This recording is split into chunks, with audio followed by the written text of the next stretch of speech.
Work is well underway at the site of our new hospital facilities in Detroit, but most of that work is happening below ground. Why? Come along with us to find out as we dig a little deeper.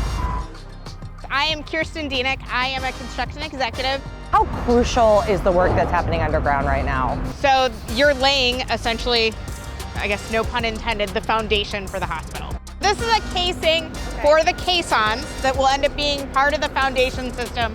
It is essentially a large metal ring that we then end up filling with concrete. How many times are we doing this on this site? So we have 82 caissons being installed. Wow. We've currently completed 37 of them, and on average they go 150 feet in the ground. This is one of the casings that goes into the ground to fill with cement.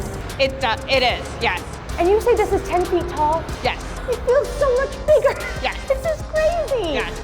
So you drill first, so we have a drill rig over there. They drill, you'll see them pull the drill up, they clean the drill off, you're creating that cylinder in the ground. Then you put the sections like that, the casings, in the ground, and then you follow behind that with the rebar cage.